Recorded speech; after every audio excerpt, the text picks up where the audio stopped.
بسم الله الرحمن الرحيم تبارك الذي بيده الملك وهو على كل شيء قدير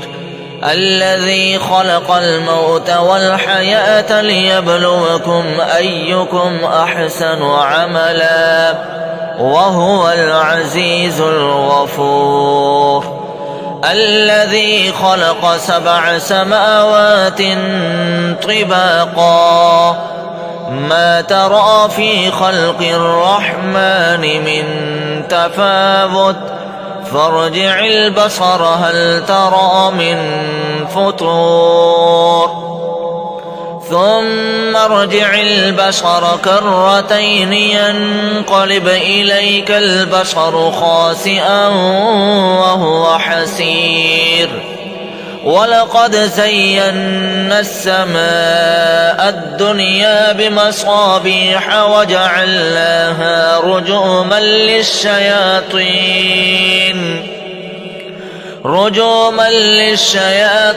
وأعتدنا لهم عذاب السعير وللذين كفروا بربهم عذاب جهنم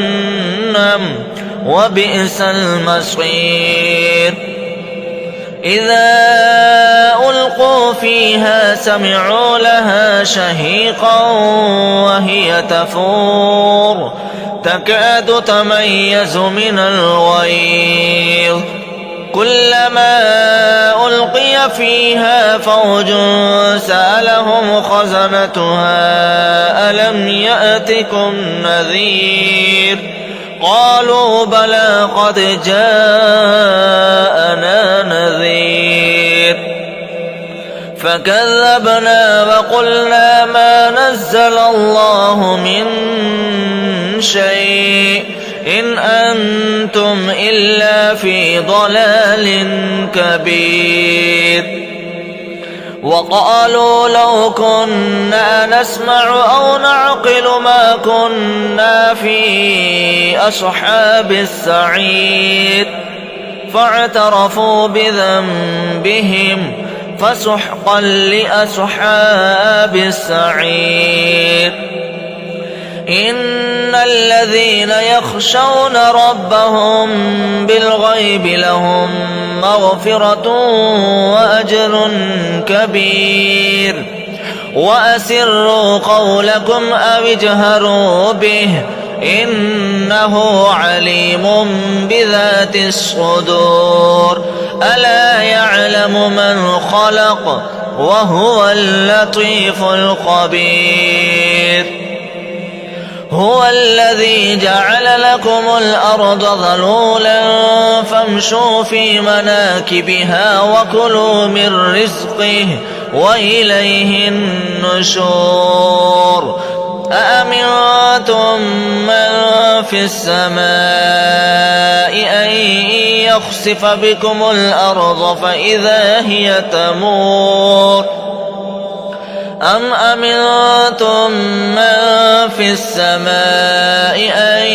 يرسل عليكم حاصبا فستعلمون كيف نذير ولقد كذب الذين من قبلهم فكيف كان نكير أولم يروا إلى الطير فوقهم صافات ويقبض ما يمسكهن إلا الرحمن إنه بكل شيء بصير أمن هذا الذي هو جند لكم ينصركم من دون الرحمن إن الكافرون إلا في غرور أمن هذا الذي يرزقكم إن أمسك رزقه بل لجوا في عتو ونفور أفمن يمشي مكبا على وجهه أهدى أمن يمشي سويا على صراط مستقيم قل هو الذي أنشأكم وجعل لكم السمع والأبصار والأفئدة قليلا ما تشكرون قل هو الذي ذرأكم في الأرض وإليه تحشرون ويقولون متى هذا الوعد إن كنتم صادقين قل إنما العلم عند الله وإنما أنا نذير مبين فلما رأوه زلفة سيئت وجوه الذين كفروا وقيل هذا الذي كنتم به تدعون قل أرأيتم إن أهلكني الله ومن معي أو رحمنا فمن يجير الكافرين من عذاب أليم قل هو الرحمن آمنا به وعليه توكلنا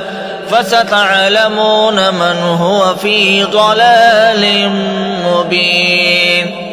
قل أرأيتم إن أصبح ماؤكم غورا فمن يأتيكم بماء معين صدق الله العظيم.